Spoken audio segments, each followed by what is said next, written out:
I say, because if I do die, I'm gonna ask the Lord, let me haunt you. We so often hear about those that don't make it out of danger alive. But what about those that do? My body got warm and it just said, get up. You're not done, get up. I'm Caitlin Van Mall, back with a brand new season of I Survived. The more I begged him, the happier and the more excited he got. Join me for new episodes of I Survived every Monday, and subscribe now wherever you listen to podcasts.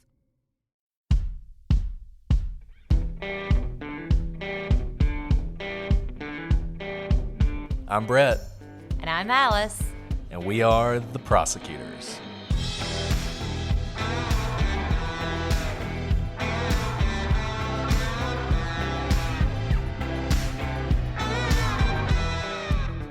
Today on the prosecutors, the murders of two prominent South Carolina citizens was shocking enough, but that was only the beginning of the Murdaugh saga.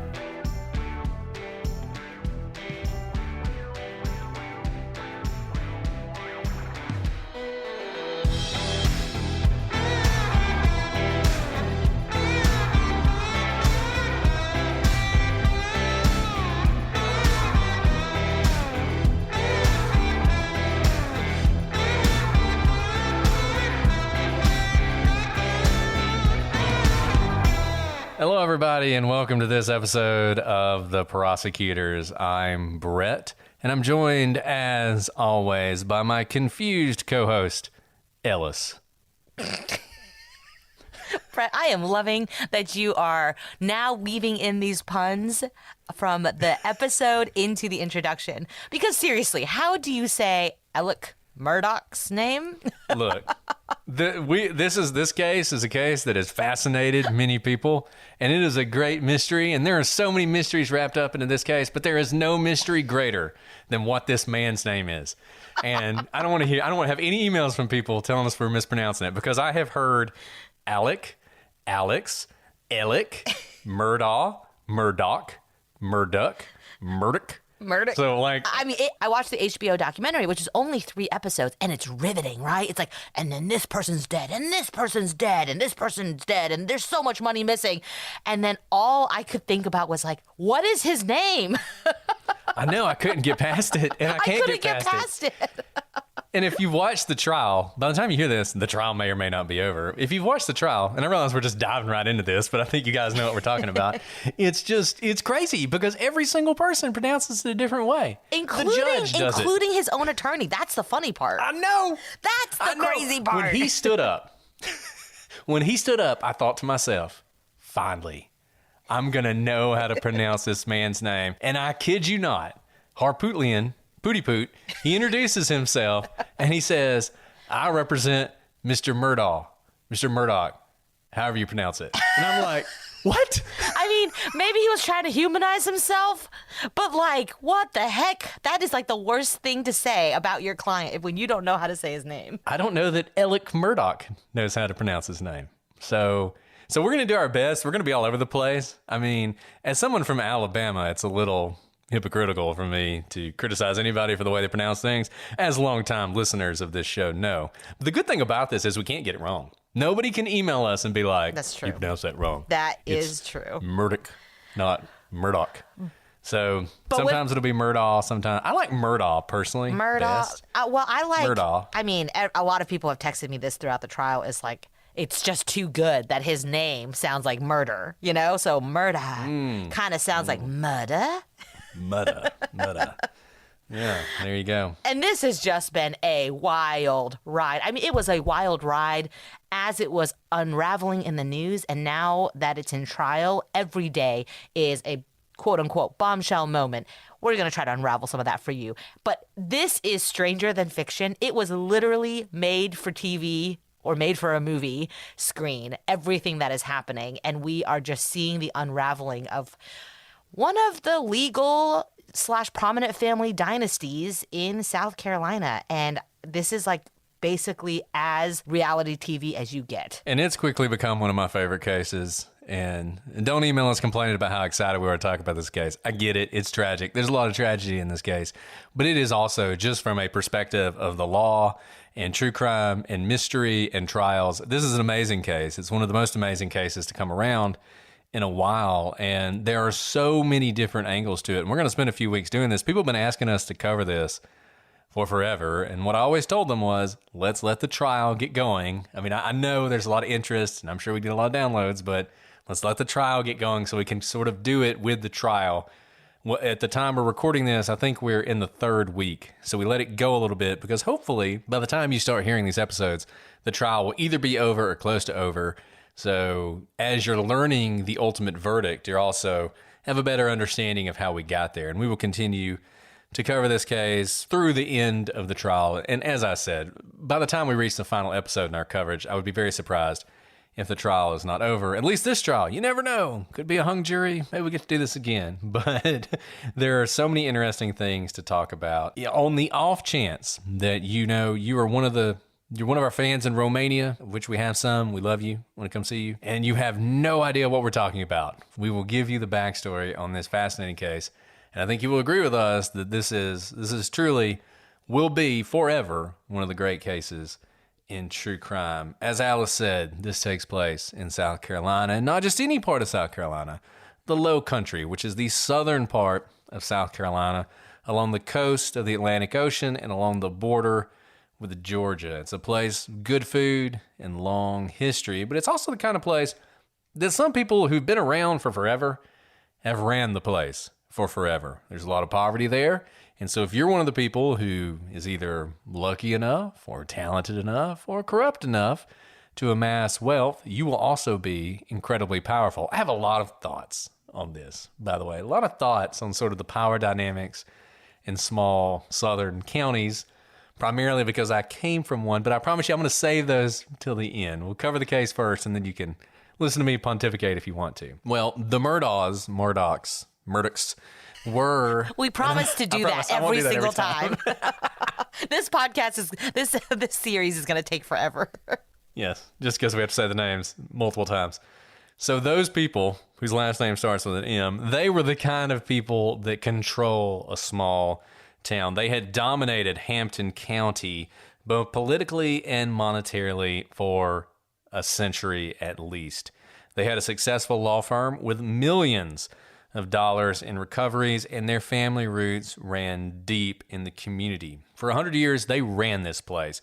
They were solicitors or prosecutors for 4 generations. At the same time they were doing that work, they also had a civil practice. This is something that's going to be unusual to some of you who come from bigger places where there's a sharp distinction between prosecutors and private attorneys. But in a lot of places, maybe not a lot of places, but in some places like this, small towns, where the prosecutors don't make a whole lot of money, you'll have this arrangement where you have someone who sort of volunteers to be the prosecutor. At the same time, they have a civil practice. And the idea is, it's not as if you're the prosecutor and defending people. You're the prosecutor and criminal side, and then you do civil work as well. And the civil work is really where your money comes from. And that allows you to have really good lawyers in that sort of prosecution role. And that's what they had. And that allowed them to not only amass money from the law firm, but also have a lot of power. The position of prosecutor is an incredibly powerful position. You hold life and death in your hands for a lot of people. The decision whether to charge or not to charge can have a huge impact on that person's life and the life of the community, not to mention the lives of victims. And so these people became the main family in this community. And they were pillars of the community. You've heard a lot of bad things about them, probably, but they did a lot of good as well. They were the people who led civic organizations in town. They were the people who did a lot of charity, gave a lot of donations. And in a place like Hampton, which, as I said, is a poorer part of the country, it's a place with a lot of lower income individuals, that money went a long way. And in certain ways, it could do a lot of good. And that was the image they wanted to present. This upstanding, ideal leaders of this area. But there was rot behind that shiny veneer, as there too often is. And when it started to fall apart, it did so in spectacular fashion. Late at night on June 7th, 2021, a frantic 911 call came into the local police. It was Alec Murdaugh, and both his wife and his son had been, quote, shot badly. He was distraught, shattered. Only a few months later, Alec himself would be shot, the victim of a roadside assassin, or at least that was the story told by Alec. Soon, the roadside shooting would be revealed as an elaborate fraud, and Alec Murdaugh would be on trial not only for the murder of his family, but for a massive financial fraud with wide-reaching implications. Ordinarily, we would start with the timeline, as you guys know, those of you who have listened to a lot of our episodes, but maybe given that we have a trial, it's better to start with the opening statements of the parties and see how the timelines and evidence either support or contradict those statements. Many of you have probably watched this trial. It's been streaming on multiple platforms. A lot of articles have come out day after day. We're going to try to strip away some of the, hair on fire, clickbait sort of articles and try to show you what the prosecution's case is and what is being presented at trial and what it tells us about Alec and about the Murdaughs. And I want all y'all to know, as we're recording this, Alice is going on like 2 hours of sleep. She had an all-nighter last night in her new fancy law job. So just so you know. I think I'm also losing it in general. Like, I think age is just getting to me. So yeah, I'm definitely running on 2 hours of sleep. So there's that. And this case is just so wild. It feels like you're a little bit just, on the substances when you watch this trial. Oh, well, isn't that the truth? And sometimes you wish you were on substances because the trial is so slow, which we're going to talk about as well. It is so slow. So opening statements, it's really interesting. Every lawyer wants to give the closing. But the closing is the sexy part. It's where you bring it all together. It's where you explain to the jury how all the evidence you presented should now convince them to decide one way or the other about guilt or innocence. But the reality is, a lot of jurors make up their minds a lot earlier than the closing. And there are some lawyers who think that the opening statement is actually the most important part, and that the story you tell at opening, if it's good enough, can lay such a firm foundation for either your position as a prosecutor or your client as a defense attorney that it really can tell the tale of how things are going to go. And the opening statements in this case, I think, demonstrate a lot of that. And I think that's right. I actually personally love giving opening statements because it is storytelling at its best. That's the first time you get to kind of turn and face the jury. They've heard a lot from you. They've been talked at a lot. They're not allowed to say anything. But kind of for the first time, everyone's seated and all eyes are on you, and you get to hold the floor. I mean, it's a really powerful moment when you get to give opening statements because, of course, the jury is not blank slate per se, but they don't know much about the case other than what happened in questioning, and they're usually tired. They've been there all day. They've gone through voir dire. Most of them were hoping they wouldn't get picked, so everyone's kind of restless and just want to get home. And this is your time to shine and grab their attention and show them why this cares and why, Uncle Sam has called them to sit in those chairs for the good of America. And the Murdaugh case is a little unusual in that even the jurors, I'm sure, have heard of this case. When they did voir dire in this case, I'm sure most of the jurors had heard of the case. This is not a case where you're going to have jurors who've not heard anything. They would have been aware of the case before and they would know what it's about. But in a lot of cases, most cases, the vast majority of cases, the jurors who walk into that courtroom have no idea what you're going to present to them. They get some very vague idea when you're questioning them and when you're picking the jury, but they really don't know the details at all. They might know the charge. They might know some of the players involved because you have to make sure nobody's close personal friends with the defendant or anything like that. They don't really know the charge. And so this is a really important point because you have to lay it out for them in the story they will know. It's kind of like when you're talking about true crime cases. There are a lot of cases where we know that most of the people listening to the episode know that case. And you're talking about Maura Murray. Most people know that case. But the way we always approach it is you don't know. We always approach it as if we're talking to someone who really doesn't know the story. And we go through the story and lay it out for them in the way that we're going to do in this case. And I think that's what you have to remember with the jury. And sometimes it can be hard. If you steeped yourself in a case for months and months and months and you know every detail, it can be kind of hard to put yourself in that position where I need to tell a story that's detailed enough that everyone will understand without being so detailed that they're completely confused and they have no idea what's going on. And I think, honestly, in this case, both sides did a pretty good job with opening. Let's start with the prosecution's opening. So the prosecution starts exactly where we did on June 7th, 2021, and they start with Paul Murdaugh, who is the youngest son of Alec and Maggie, and he is standing in a feed room in some kennels on the Murdaugh's property in Colleton County. It's a thing called the Moselle property. It's called that often. It's kind of a farm. It's occasionally called a hunting camp, but it's the kind of hunting camp where if any of us lived in it, we would think we were living in a mansion. It's a huge house. It's a very nice property, many acres, huge property. And he's in these kennels. Those of you who are really into hunting, and I've never been so into hunting that I would know what this is like. People who are really into hunting have kennels with hunting dogs, and they keep the dogs in the kennels, and they bring them out to hunt.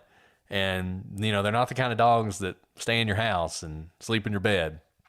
They are working dogs, and this is where they live. And these people were rich enough that they had these kennels where they had these dogs. And Paul is down there. He's working with the dog. We're going to talk about that some later. It's about a third of a mile away from the house. That's how big this place is. The kennels are a third of a mile away from the main home. And Paul is down there, and so is his mother, Maggie. And according to the prosecution, so was Alec Murdaugh. And in the story that they tell, Alec Murdaugh shot his own son with a shotgun in the chest. Maybe he could have survived that, though it would have been a very brutal wound and a difficult one to overcome. But Alec, or whoever fired the shot, didn't take that chance. He then shot him again in the head. And it was a close-range shot, and a close-range shot with a shotgun is about as devastating as anything can be.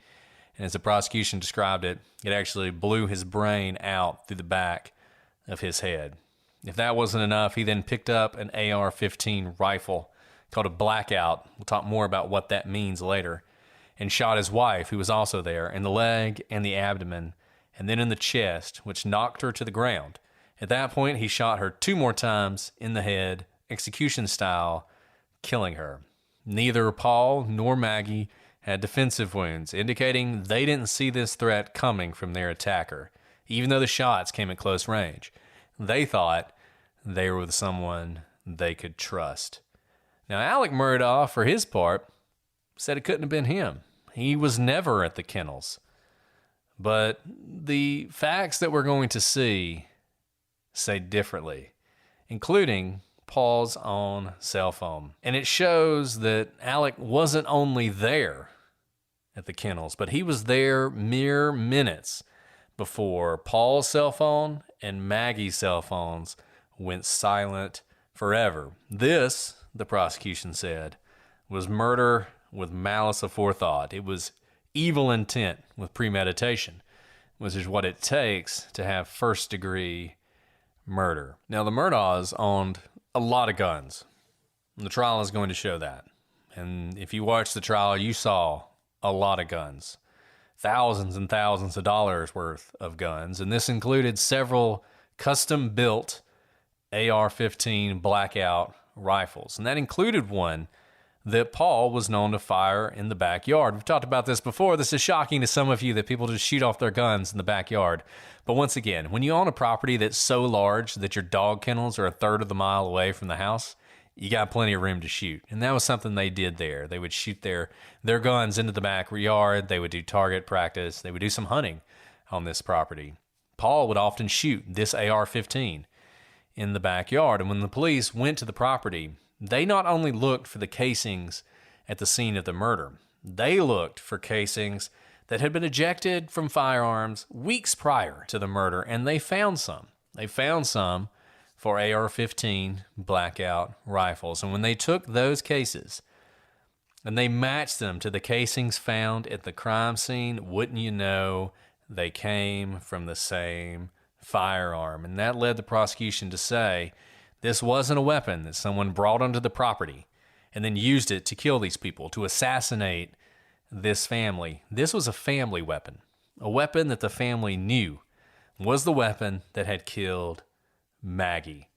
Originally, there had been 3 AR-15 Blackout rifles at the home, but wouldn't you know it, Alec could only account for 1. In addition, as the prosecution laid out in the opening, the same ammunition used to kill Maggie. There were empty boxes of that ammunition found at the home, same brand, same caliber, found throughout the property. This blackout ammo, which is not the typical kind of ammo you see used with AR-15s. It's a little bit more rare. It's a little bit different. There was also lots of federal shotgun ammunition found on the property. This was the ammunition used to kill Paul. Now, I'll caution you, prosecution doesn't say this. Federal ammunition, federal shotgun ammunition, about as common as you can get. I have a case of it downstairs. So the blackout rounds, pretty interesting. The federal shotgun rounds, maybe not as convincing. But nevertheless, about a week after the murders, Alec shows up in his parents' home, which is not something he typically does. And he has something in what a witness will describe as possibly a blue tarp. Law enforcement, they don't find a blue tarp, but they find a blue wadded up raincoat, a big raincoat, one that maybe someone would mistake for a tarp. And what do they find inside of it? They find gunshot residue, and not just a little bit, but a ton of it, coating the inside of this raincoat, suggesting maybe this is the kind of thing that you would use to wrap firearms in. The kind of firearms used to kill someone, the kind of firearms that were missing from the property. And it wasn't just the raincoat. There was also gunshot residue on Alec at the scene and on the car he was driving that night. So that's the prosecution story. You can see how the story lays out what's coming in the evidence. And we've talked about opening statements before, so we won't dive into it. I'll just note, there's more. You have some of the prosecution story too. There's more to the prosecution story, and we won't dive into what the prosecution is able to say in the opening statement, but know how powerful this story is already. Remember, Brett was telling you how it's going to be really sexy when they bring it all together in the closing. This is what I mean when I say it's really fun to do the opening. You're laying out a story, and you're doing it in a way where you're saying, like, I'm not advocating. I'm just telling you what the evidence is there. This is so clearly what happened. And so we're beginning to see the evidence that the prosecution will bring throughout trial. Now, cell phone evidence will also play a large role in the trial, as you already heard Brett say. See, on June 7th, Maggie had not been on the Moselle property. She'd actually been at another one of their houses at the beach. She got to Moselle around 8:15 p.m., and Paul was already there. The three of them ate dinner together. At about 8:30, Paul's phone starts moving towards the kennels. Now note that that's a relatively quick dinner. Alex said he was taking a nap after dinner when Paul and Maggie went out. At 8:44 and 55 seconds, Paul recorded a video of one of the dogs to send to a friend. On that video, you can hear Paul's voice, Maggie's voice, and also Alex's voice. This video is kind of run-of-the-mill. You don't see anyone, you just hear voices, and it's focused on like the tail of the dog. Paul is clearly talking to his friend about something that's wrong with the dog's tail. It seemed pretty mundane. They're trying to troubleshoot what's wrong with the dog. At 8:49 and 1 second, Paul's phone locks, and he never uses it again. 35 seconds later, he gets a text from the same friend that he had sent that video to, but he never reads it, he never answers it. At 8:49 and 39 seconds, Maggie's phone locks. So in under a second from when Paul's phone locks, her phone also locks, and she never uses her phone again either. Alex's phone had no activity from 8:09 to 9:02 p.m. He did not have his phone with him at the kennels. At 9:04 p.m., Alec calls Maggie's phone. She doesn't answer. He then calls his father, Randolph. And then he immediately dials Maggie again at 9:06. Again, Maggie doesn't answer the phone because we know that her phone locks and is never used again after 8:49. At 9:06 p.m., Alec turns on his car and he texts his wife that he's going to check on his mom, who has some dementia. He drives to Alameda, where his mom has Alzheimer's, and he arrives there at about 9:21 p.m. He sits on the bed with his mom while she watches a game show. She's not well enough mentally to be able to interact or talk about whether Alec was there, but he says that she's just watching TV and he's there with her. And while he's there, he calls several people. And he's only there about 20 minutes. And by 9:44, Alec's heading home. On his way home, he calls some people. And at 10:01, he gets back to the Moselle property. That's when he discovers the bodies, and he calls 911 at 10:06 p.m. When the police arrive, Alec tells the police he believes this is all about the, quote, boat case, a case where Paul had been implicated in the death of a friend who was riding in a boat with him. Alec suggests that Paul was getting threats, but here the prosecutor talks about a gathering storm that came together that day for Alec. Although the prosecution did not mention a motive in its opening, in an earlier filing, the prosecution speculated that the murders, quote, served as Murdaugh's means to shift the focus away from himself and buy himself some additional time to try and prevent his financial crimes from being uncovered, which, if revealed, would result in personal, legal, and financial ruin for the Murdaughs. There's a couple things that are interesting about this. One thing I always find interesting about openings is how they get little details wrong. So if you listen to us describe what happened, that's what the prosecution says. They get little details wrong, which are kind of revealed throughout trial, which I don't know. I think that's interesting. You may not think that's interesting, but I'm sure there are some of you who are listening us describe the times and exactly what he did, and you thought, that's not what happened. They said it happened at 10:59 and 59 seconds, not 10:06 or whatever. Well, there's some stuff like that, where as the trial progresses, little things shift a little bit. Like, for instance, his mom wasn't watching game shows. The woman who was the caretaker, she was watching game shows. His mom was actually asleep when he arrived. Little things like that. And it's always interesting to me, and you see that in every case. When you look at an opening statement and then you read the transcript. We did the Ralph Stokes case. If you read the opening statement does not describe things as the evidence does. And, you know, the opening statement is not evidence. It's just a statement of a prosecutor, and it can hurt you, obviously, if you say things that you never prove. But there's a little bit of wiggle room there. So that's the first thing that's interesting. The second thing that's interesting is what Alice just mentioned. Prosecution doesn't mention a motive. But we know what their motive is going to be because in this earlier filing, they talked about it. So why don't they mention a motive in the opening statement? As those of you who watched know, there was a pending motion from the prosecution to introduce 404B evidence. If you listen to legal briefs, you know we did a whole episode on 404B evidence in the Murdaugh case. Go back and listen to it for sort of a detailed description. I'm sure we'll talk about it in our coverage here as well. But essentially, they had asked the court, allow us to present this financial information to show the motive.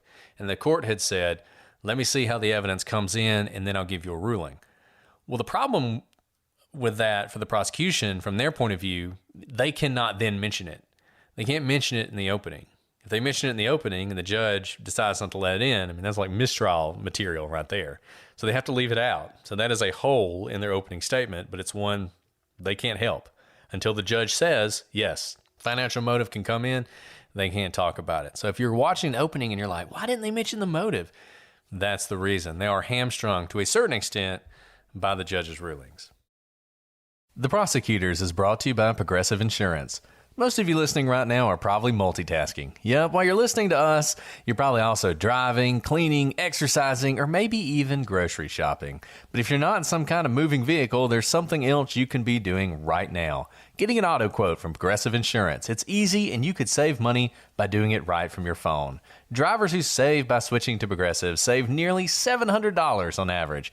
And auto consumers qualify for an average of 7 discounts. Discounts for having multiple vehicles in your policy, being a homeowner, and more. So just like your favorite podcast, Progressive will be with you 24/7, 365 days a year, so you're protected no matter what. Multitask right now. Quote your car insurance at Progressive.com to join the over 29 million drivers who trust Progressive. Progressive Casualty Insurance Company and Affiliates, national average 12-month savings of $698 by new customers surveyed who saved with Progressive between June 2021 and May 2022. Potential savings will vary. Discounts not available in all states and situations. So if you guys are anything like me, with little kids, you do so much laundry. Well, here's something you might never have thought about. Why does laundry detergent come in massive plastic jugs? Who wants that? Those inconvenient, awkward, heavy jugs are filled with messy goo that's up to 90% water. Washing machines already use water, so why should we pay more for it? Not to mention, 91% of those jugs don't get recycled. That's right. 700 million detergent jugs wind up in our landfills every single year. But it's not like you can just stop doing laundry, so do what I did. Switch to EarthBreeze. My new EarthBreeze laundry detergent eco sheets look like dryer sheets, but they're not. They dissolve 100% in any wash cycle, hot or cold. It couldn't be easier. No measuring or mess, just toss them in. And I love that they're so easy to move around. I can fold up those sheets with one hand and my clothes come out so clean. Yeah, Alice, I can't believe it took someone this long to come up with this concept because it makes detergent better. And they offer flexible subscriptions that can be adjusted, paused, or canceled by you at any time without penalty. And most importantly of all, you still get a powerful clean for your clothes. I'm telling you this, but you won't really know until you try it. If you don't like it, EarthBreeze will give you a full refund. You have nothing to lose. You don't even have to send it back. They are confident you'll love it as much as we do. Now's the time to try EarthBreeze because right now our listeners can subscribe and save 40%. Go to earthbreeze.com/prosecutors to get started. That's earthbreeze.com/prosecutors for 40% off. earthbreeze.com/prosecutors. When it comes to Valentine's Day, I am all about the candy. I am obviously a gummy bear girl, as you guys know from listening to our outtakes. And that's why I am loving Native's new limited edition candy shop collection. Like all Native products, they're thoughtfully formulated to keep me feeling and smelling deliciously fresh all day long. You know Native for their aluminum-free deodorant. Native keeps their ingredients list bare naked with ingredients you understand like coconut oil, shea butter, and baking soda. And Native deodorant checks a lot of boxes. 72-hour odor protection, naturally derived ingredients, and a smooth, residue-free application. Native also offers a variety of scents with new and limited edition scents being released all the time. And recently, I just got their gummy bear scent, and it smells delicious, and I love it, in addition to it being a healthy, clean deodorant. And Alice, it's probably no surprise to anybody. I also went with gummy bears because how can you go wrong? And I got to tell you, Alice, you know I'm a sensitive soul. But it's not just my soul, it's also my skin.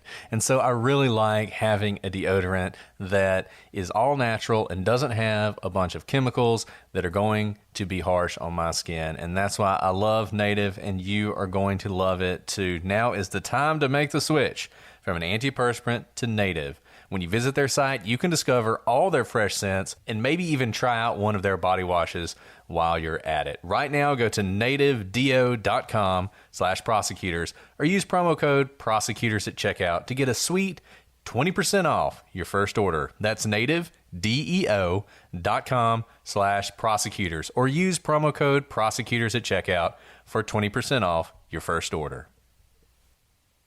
Alice, we are so happy to add ZocDoc to the Prosecutors family, and it's something we want you to check out. Thousands of medical professionals are on ZocDoc there to help you. They listen like a friend, and they give you the expert care you need. ZocDoc helps you find expert doctors and medical professionals that specialize in the care you need and deliver the type of experience you want. And on ZocDoc, finding the doctor that's right for you is seamless. The quality care you need is just a few taps away in the ZocDoc app. On ZocDoc, you'll find quality doctors who focus on you, listen to you, and prioritize your care. Brett, ZocDoc is the only free app that lets you find and book doctors who are patient-reviewed, take your insurance, are available when you need them, and treat almost every condition under the sun. There's no more doctor roulette or scouring the internet for questionable reviews. With ZocDoc, you have a trusted guide to connect you to your favorite doctor you haven't met yet. Millions of people use ZocDoc's free app to find and book a doctor in their neighborhood who's patient-reviewed and fits their needs and schedule just right. Go to ZocDoc.com/prosecutors and download the ZocDoc app for free. Then find and book a top-rated doctor today. Many are available within 24 hours. That's ZocDoc.com/prosecutors. ZocDoc.com/prosecutors. On April 19th, 1995, an unimaginable horror took place that would define a generation when a moving truck packed with 4,800 pounds of explosives was detonated in downtown Oklahoma City. So many lives were changed forever. American Scandal is a podcast from Wondery that takes you deep into the most infamous scandals in American history, bringing to life controversies and events that have shaped who we are as a country and that continue to define the American experience.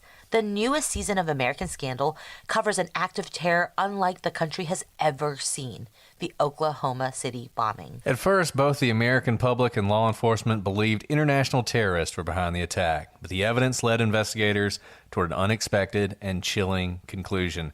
The Oklahoma City bombing appeared to be the work of domestic criminals and a plot bound together with political extremism, conspiracy theories, and a goal to strike back against the United States government.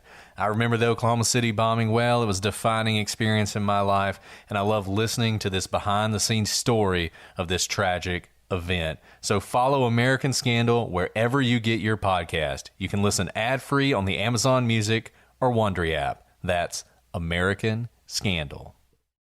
Yeah, you really have to be careful here because if the prosecution were to talk about it before they're allowed to, or they have a certainty that they'll be able to present the evidence, the other side, the defense, can object.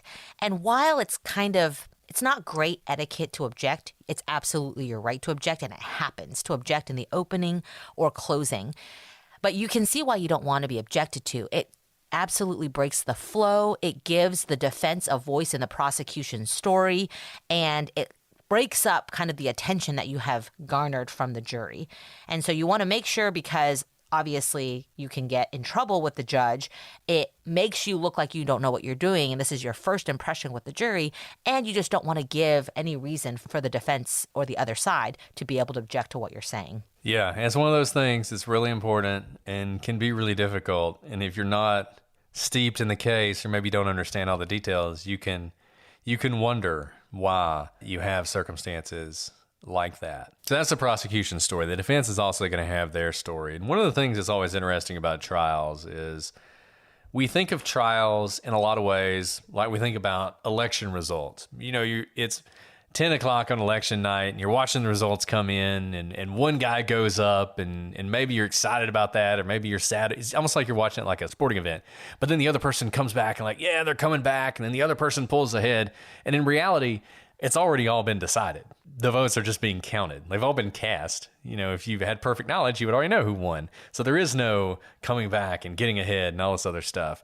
Trials are kind of like that too. We always think about it as if the defense is learning things for the first time and there are shots and they're having to react. But in reality, if things are done the way they're supposed to be done, all the discovery is already out there. The defense knows every single thing that's going to come in. They know the entire story the prosecution's going to tell, and they know all the evidence they're going to use to tell it. So when they get up to give their opening statement, they often will foreshadow where there are going to be problems in the prosecution's theory. And they do that here. There's really two forms of a defense opening statement. The first form is the general, I'm totally going to lose because the evidence is all against me. So what I'm going to talk about is how the burden is on the prosecution to prove this beyond a reasonable doubt. And whenever a defense attorney stands up and that's all they talk about is the burden and reasonable doubt and how the prosecution has to prove it, and they're not going to be able to do it, whenever they say that, that means they have no real defense. And they're just hoping that the jury will hold the prosecution to their burden and be really thorough with them. And maybe if they slip up at all, they'll acquit their client. That's one version. The second version, the better version, if you can do it, is to actually tell a story and point out the problems with the prosecution's case. When you watch really sort of high-profile trials, think back to the Staircase trial. In the Staircase trial, when Michael Peterson's lawyer, Eric Rudolph, when he gets up and he gives his opening statement, he tells a story. He tells his own story about the case and about the evidence and what the evidence is going to show. And you see the same thing here. It's Dick Harpootlian, who is the main, he's the face of the defense team. He is not really the main lawyer. If you've been watching the trial, he has a fairly large team. There is one individual who, his name escapes me right now, but he is the attorney who you actually see on the HBO documentary. I think he has been a long-time associate with the Murdaughs. He represented Paul in the boat case, which we're going to talk about later. He now represents Alec Murdaugh as well. He is doing a lot of the cross-examination. He's doing a lot of the legal argument. But Harpootlian he's been doing this forever. He's the old school Southern lawyer. He knows how to talk to these juries. And that's what he does. He gets up to tell his story. And the very first thing he does, other than not know how to pronounce his client's name, the second thing he does is he has Alex stand up. He has him stand up. And he tells the jury, I want you to look at him. Look at this man. He's a loving father of Paul. Not only Paul, but Buster, who's sitting in the gallery behind him. And he's a loving husband of Maggie. And he talks about how the evidence is going to show that every single witness who gets up there is going to say that they had a loving marriage. That every single witness that's going to get up there is going to say that he loved his son, Paul, more than anything. This is such an important thing to do because he is humanizing the defendant. He is humanizing Alec Murdaugh. And there has been a lot of talk about this and frustration for people who truly believe that Alec Murdaugh is guilty. Even some of the talking heads on TV, watching this and watching the way Alec responded to photographs of his dead family, to video of his dead family, to descriptions of how they died. There were a lot of people watching this who were affected by that, including, as I said, talking heads, legal people who said he really seems broken up by this. This is the key to their entire defense. They're going to talk about a lot of things. They're going to contest things. They're going to put on facts. The key to their defense is having the jury or having at least one juror believe, I just can't see him killing his family. And that's a really smart theme, right? Because the general father, no matter how deadbeat of a father, it's hard to imagine that they would shoot execution style their own flesh and blood and someone they've been married to and have 2 children with. So it's something that if you don't know anything about your jurors, it's probably a good bet that that person can never imagine a world in which a loving father who has demonstrated being a loving father throughout their life would do something like this. Shoot their son point blank with a shotgun, so much so that the brains blow out the back of his head, and then stand over his wife and shoot her execution style to make sure she's dead. I mean, most of you listening probably can't imagine a world where that could be. And we've heard it from you as well. I don't know. The motive seems really weak because you're having me believe something that is almost unbelievable. So, you're trying to reach just one person. And I would say that's not a bad bet. And it's so funny. We get emails from people all the time. We love you guys, but so many of you like to complain. And one of the things people will occasionally complain about is they complain about the way we talk about being parents. And they'll say things like, y'all act like only parents love kids. And I've got a nephew that I really love. Or I've got, I'm a teacher and I love all my kids. And I totally get that. I have a nephew that I love more than anything in the world. Great kid. Love him to death. Now 2, actually. Love them both to death. You're really undercutting yourself here. Well, I'm just saying. I love them. They're great. They're wonderful people. I want the best for them. They were very young. It was weird. It was kind of like they were more like brothers, like really younger brothers than they were nephews. So it's always weird to describe them as nephews. But nevertheless, and I understand what people mean when they say that. But I'm sorry, my perspective changed so much once I had a child of my own, to the extent it is hard for me to even talk about this stuff. I was talking about this with my wife. We watch, for the benefit of you guys, what we do in the evening is we watch this trial. We work all day, and then she's stuck watching the trial with me so that we can talk about this with y'all. And I wanted to ask her something along the lines of, can you imagine a situation in which you would shoot, name of child that I'm not going to say here? I couldn't even say it.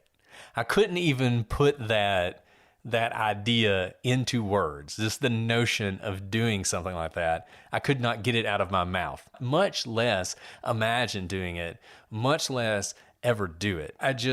The ability to conceptualize that it's impossible.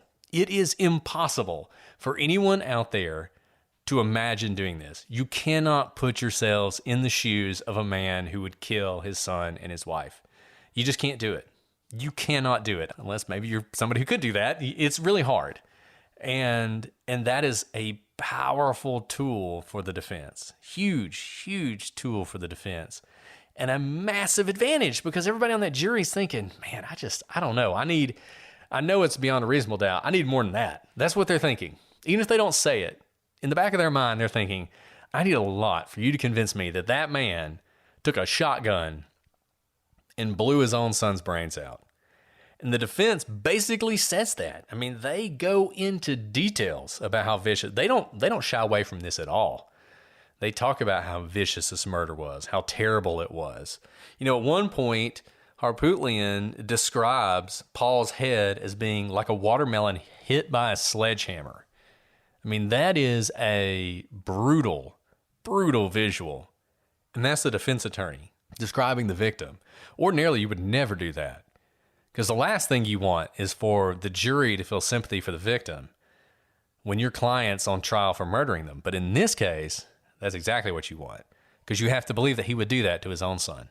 You have to be convinced by this cold evidence, by cell phone tower pings and gunshot residue and boring days of evidence. That's what you have to be convinced by to get over this visceral thing that he would do something. It's a good strategy. It really is. And you see it. If you're watching this on Twitter, if you're watching on Facebook, there are people who have said, I just can't imagine this man killing his family over some money, even though people do that every day. They can't see it. And that's the power of the defense. And all they need is one person on the jury who agrees with those people. And they talk about how, look, you're going to see video. They're previewing things. They preview more evidence than the prosecution does. You're going to see video taken that day, an hour before the murders of Alec Murdaugh with his son, having fun out, being a family, driving around the fields, looking at trees. And you do see that. You will see that in the trial. And their basic point is, does this look like a man who in an hour is going to kill his son? There they are together. Does he look like somebody who's planning in an hour to shoot that boy in the head? Is that what you see? And that's what they want. That's what they want you to believe. And they talk about how Maggie was shot. She's running away. We mentioned before, shot execution style. And Alice has talked about this. And we talked about this in one of our previous episodes about how just brutal that is to kill someone like that. It's not just firing at them. It's walking up to them. It's making that decision. It's putting a gun to their head and pulling the trigger. And that's what they say happened here. And Harpootlian basically says, why? Why would you do this? There's no motive. And he can say that because the prosecution didn't present a motive in their opening statement, because they couldn't. And he's sort of hedging his bets here a little bit. He's hoping that in the future, the judge is going to keep out all that financial evidence. And that way they really won't be able to present a motive. One problem for him is saying things like this actually kind of opens the door even wider for that evidence to come in, which is something we're going to talk about as well. But in any event, he's seizing on that right now because he knows this is the opening statement. Whatever happens later on, if I can get somebody right now, if I can capture them right now, maybe their mind will never change. They'll have that anchoring bias we've talked about. They will have decided, and then it doesn't matter. So that's what he's going for. He's going all out. He says there's no motive. There's no way you would do this. There's no way you would do this to your family. And the prosecution hasn't presented any good reason why you would do this to your family. And he also says, look, it's not just that. Most of his time is accounted for. And he says, you're going to see things when they walk through the timeline. You're going to see things that don't add up. Things that couldn't have happened if it was Alec Murdaugh who did this. And some of that's going to be in the cell phone evidence and some of the things that happened with the cell phone. So he's going to say, look, if it's him, those two things couldn't be happening at the same time. He also points out that this was a pretty brutal crime. There's a lot of blood. There's blood everywhere. There's brain matter everywhere. And yet, on Alec Murdaugh, there's no blood on his clothing. There's no evidence he was involved in a shooting. How did he get rid of all this blood that should have been on him? He talks about the 911 call. And we talked about the danger of 911 calls all the time, but he talks about that, how you're going to hear it and it's going to be convincing. And you're going to hear a man who sounds like somebody who just found his family murdered. Then he says, after this happened, after he gets down, he finds his family killed. He actually goes back up to his house and he gets a gun. He gets a firearm, 12-gauge shotgun. And he points out something interesting, that he loads some shells into that 12-gauge, but he actually misloads it. He actually puts 16-gauge shells into the 12-gauge shotgun, which might seem like a small thing to you, but someone like Alec Murdaugh, who hunts all the time, who's fired, more guns than days he's been alive, would not make this kind of mistake unless he was totally in shock. He was totally panicking by what he had found. And so he makes sort of a fundamental mistake that you would never make. And he talks about that gunshot residue that they talked about. Guess what also would have given you that? Picking up a shotgun like he did. And he says the amount of gunshot residue that they find on his hands is more consistent with just picking up a firearm than it is shooting a firearm. So these are some pretty good points that he's making. And then he sort of goes into classic defense attorney mode, where he says the police immediately decided he did it. They never looked at anybody else. They got tunnel vision. And from that point forward, when they saw evidence that was bad for Murdaugh, they went for that. When they saw evidence that was good for him, they ignored it. That's what he's going to say. He's also going to say the police made fundamental errors, that they didn't secure the scene enough. There were too many friends and family members over. There were too many officers walking through the scene, doing things like creating footprints, destroying evidence. And they're going to say that to the extent you don't see evidence of another person, it's because the police were sloppy in their work. Another typical defense attorney position that you see in almost every case. They're going to point out that the next day the police said there's no danger to anybody else in the community, which is a strange thing to say when two prominent members of the community have been murdered, unless, of course, you've already decided you know who did it and it was somebody who had a personal reason to do it, say someone like the husband. And they're going to point out how difficult it would have been for Murdaugh to pull this off. In order for him to do this is sort of the you have to believe thing that we do on occasion. You have to believe that he kills them both, he changes clothes, he gets back down to his car and gets out, and he does this in less than 10 minutes. He pulls all this off, manages to get rid of the guns, manages to get rid of the clothes, manages to get rid of any blood that's on him, manages to get rid of any evidence whatsoever that he did it, didn't leave any blood behind in that car. He managed to do all that in a very short period of time. Another thing they point out is something that will jump out to you immediately when you hear the facts of this case. And that's that there were two people killed with two different guns, a shotgun and an AR. And what does two guns ordinarily mean? It means two shooters. And that's going to be the position of the defense. This was someone else who came onto that property to kill at least two people and maybe three. Maybe Alec Murdaugh was actually one of the people they were trying to kill. One of them had a shotgun and one of them had an AR. And that's a more believable thing, a more sort of Occam's razor explanation than that Alec Murdaugh, for some reason, was carrying two different firearms to kill two different people. And then in his closing part of his opening, he reminds the jurors, he goes right to the natural bias they will have. He doesn't ignore it. He says, I know that you have a natural inclination. We all have a natural inclination to believe if someone is arrested and they're charged with murder, that person is guilty. But he says that is not true. That may be your natural inclination, but it is the wrong inclination. Alec Murdaugh is innocent until proven guilty, and the prosecution is not going to be able to prove him guilty, and he's not guilty. And if the prosecution hadn't ignored witnesses and ignored contradictions in its own evidence, it would have come to the conclusion that Murdaugh was, in fact, not involved in the murder of his wife and child. And that's where the defense wraps up their closing. And from that point forward, it's going to be the prosecution putting on their evidence and the defense doing their cross-examination until finally the defense has an opportunity to put on its case. So I think you can see why trials are so interesting. I mean, Brett, we got to hear from you essentially play the prosecution and the defense. And each time you were talking, like, that's what happened. Yep, that's exactly what happened. And then I hear the other side. I'm like, that's what happened. That's what happened. And keep all this in mind. And a lot of you have kind of thrown up your hands when you email us or text us. And say it's all just theater. Like, I don't know what to believe because I listen to one side and I believe it, and then I listen to the other side and I believe it. But that's the whole point of our podcast. Our point is to make you critical thinkers in your own right. These attorneys are supposed to be vigorous advocates for their side.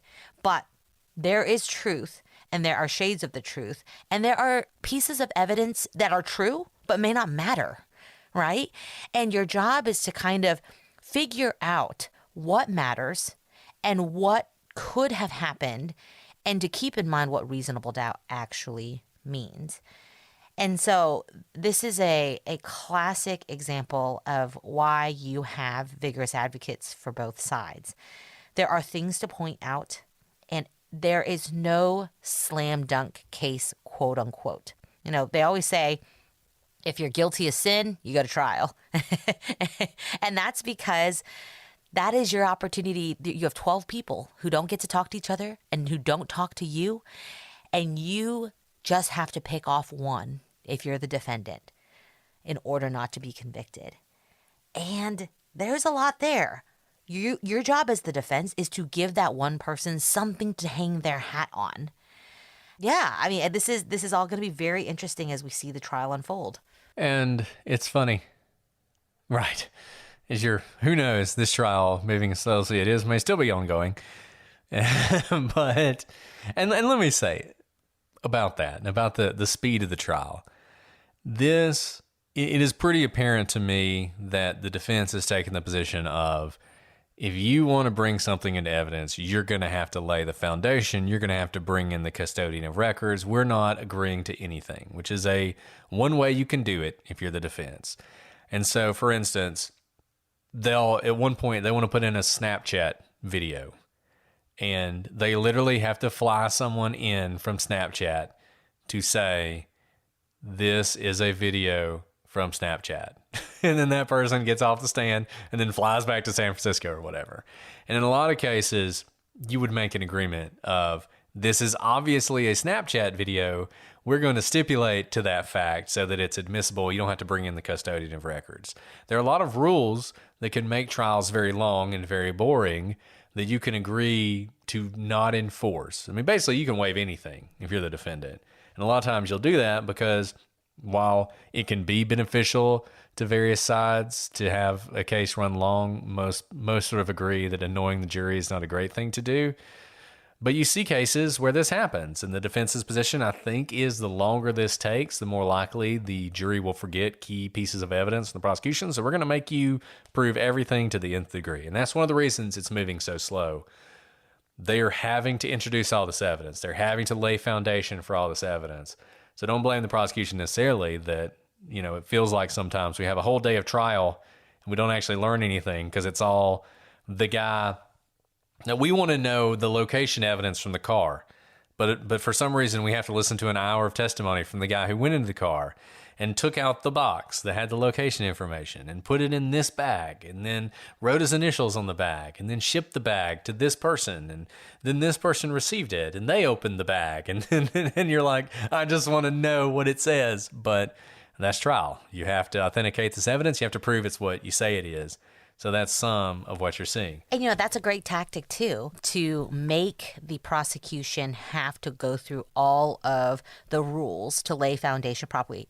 That is exactly what the rules require, but it's a way to kind of put these boring parts into the trial that you can stop the rolling avalanche of, oh my goodness, and then what happened next, right? Your whole thing is, if the jurors are bored, maybe they won't pay as close attention. Or have you ever had to watch a movie and someone stopped it every 5 minutes? It's incredibly annoying, and you probably don't get the full effect of the storytelling. So, there's a tactic in the defense making the prosecution do all this.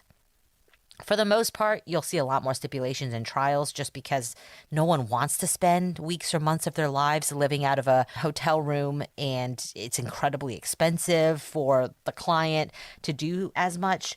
But in a case like this, where we've already said it's like the trial of the century, you want to build in all of those boring moments as much as possible if you're the defense, when you know what the evidence is going to be and you want to slow the prosecution's roll. And I'll just say, people talk about the advantage you have if you have money.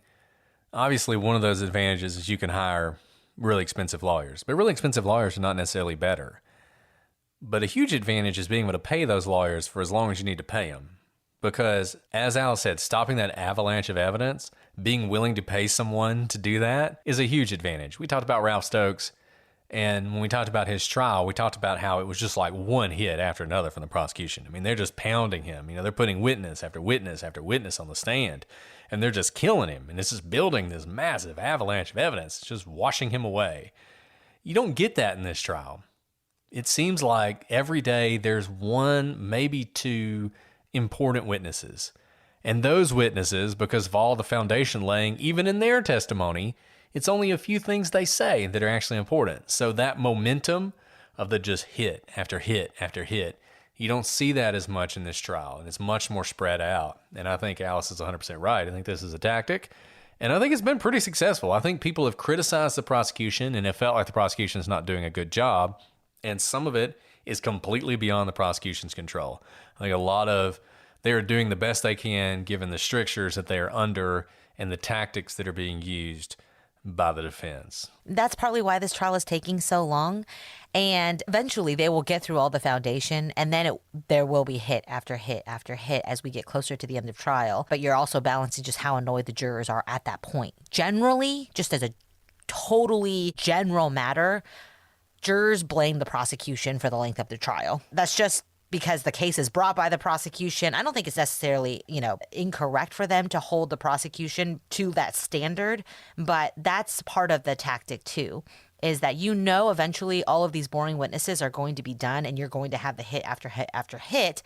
And you're banking on it being month 2 or 3 of trial, and the jurors are so angry at the prosecution they don't even care that it's an avalanche of evidence. So this is a little bit inside baseball about, who knows what the jurors will say. Maybe some of them will be interviewed and talk about how they think the presentation was. But those of you who are complaining about the boring pace, it's by design, the defense. 100%. So we've covered the introduction. We've given you some background. Hopefully you know what case we're talking about now. Next week, we are going to really dive into this timeline. We're going to go through the timeline of the things most connected to the murder itself. There are ancillary issues that are really interesting. We're going to talk about those too, I promise. But the timeline is really going to focus on the murders and the event, the boat case, as it's described, that I think probably had a lot to do with how this all went down. So we're going to walk through that timeline for you, let you see how these events unfolded. It will really give you a perspective on just how tight this timeline was. And does that help the prosecution or does it help the defense? Because both of them are going for that. The prosecution's saying, yeah, it was tight. He's the only one who could have done it. The defense is saying, yeah, it was tight. There's no way he could have done it. So we'll look at the timeline and you can decide what that tells you. And then we will go into some of these other sort of ancillary issues surrounding this case. And then once we've covered those, we will dive into all the evidence that's being presented at the trial. And then we will conclude with our opinion on what happened. And, who knows? The jury may have already given its opinion by that time, in which case we'll just be able to say whatever they say and we'll automatically be right, which is what we like. But no, of course not. We'll tell you what we think whether the jury gets it right or not. Well, look, there's been so much fascination with this case. You guys are already talking about it on the gallery and on Twitter. I'm sure you have many thoughts. We look forward to seeing that conversation. Shoot us emails, prosecutorspod@gmail.com, @prosecutorspod for all your social media.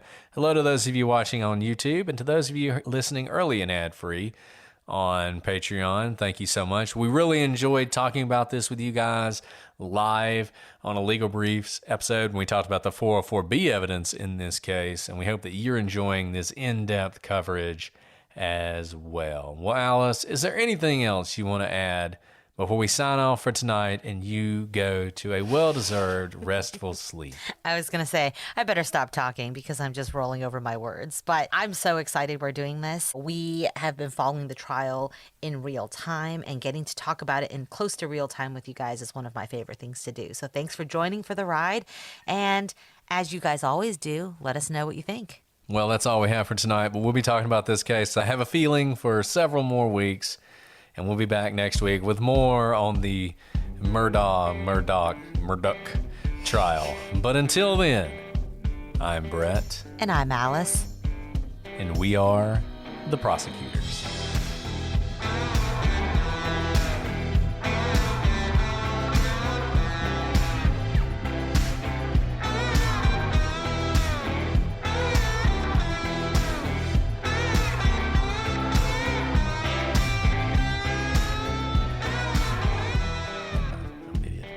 You're never Sorry. an idiot. Don't you call my friend an idiot. The problem is I'm looking at my Word document, not the actual document. So I should do that. Are you ready? I'm ready. Couldn't be more You ready to do this? Couldn't be more ready.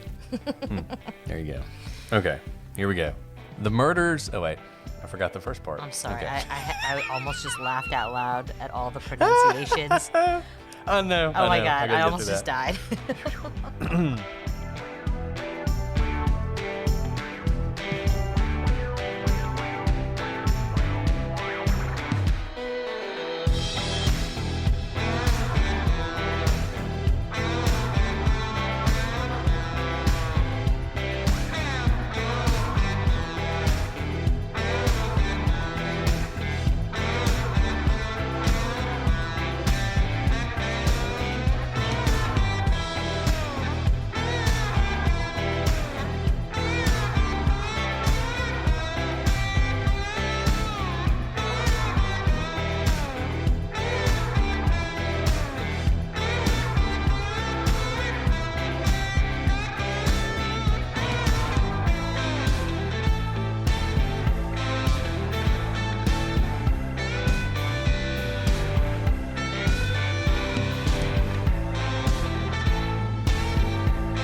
So, that's the prosecution story.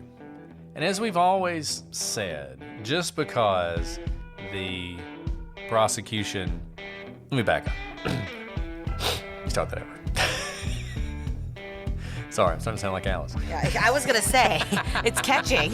Or the bourbon is hitting.